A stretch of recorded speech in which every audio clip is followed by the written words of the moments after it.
নমস্কাৰ। আজি এই বিশেষ দিনটোত আমি বিশেষ ঠাইত বিশেষভাৱে সকলো উপস্থিত হ'লোঁ। কাৰণটো হৈছে আজি যিহেতু হায়াৰ ছেকেণ্ডেৰী ৰিজাল্ট দিলে নহয় জানো, সকলো ছাত্ৰ ছাত্ৰীলৈ মোৰ ফালৰ পৰা শুভেচ্ছা জনাইছোঁ আৰু সকলোৰে মনোবল দৃঢ় হওক। আৰু আমাৰ এইগৰাকী দেখিছে নহয়, মোৰে ছাত্ৰী, আমাৰ সকলোৱে মৰমৰ ভণ্টি, তাই মানে সুখ্যাতিৰে অৰ্জন কৰিছে 92.8% লৈ আৰ্টছ বিভাগৰ পৰা ভালদৰে কলেজখনৰ সুনাম কঢ়িয়াই আনিছে আৰু আমাৰ সমাজখন, আমাৰ দেশখনৰ সুনাম অৰ্জন কৰিছে।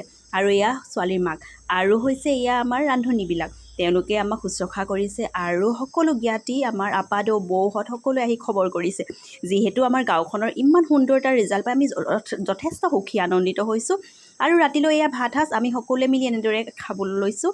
আৰু সকলোৱে গাঁৱৰ আমাৰ আপাদৌহঁতো আহিছে, যথেষ্ট বয়স হৈছে তেখেতলোকো আহিছে, এটা আশীৰ্বাদ দিছে আমাৰ ভণ্টিজনীক। বহুত আনন্দিত হৈছোঁ আমি। আৰু এয়া আমাৰ ককাইদেউ, ৰাজু ককাইদেউ, আমাৰ মানুহজন, এওঁলোকে ভাত খাইছে, ভাত দিছে বৌৱে। আৰু আমি সকলোৰে এইফালে আকৌ আমাৰ বৌৱে তামোল কাটিছে, এয়া আপাদৌহঁত সকলো ৰুমে ৰুমে আচলতে ব্যস্ত। এইখিনি অকণমানিকেইজনীও খেলি আছে সিহঁতি বাহিৰত। আৰু আমি সকলোৰে আজি বহুত সুন্দৰকৈ, বহুত ভাল লাগিল তাইৰ ৰিজাল্টটো পাই।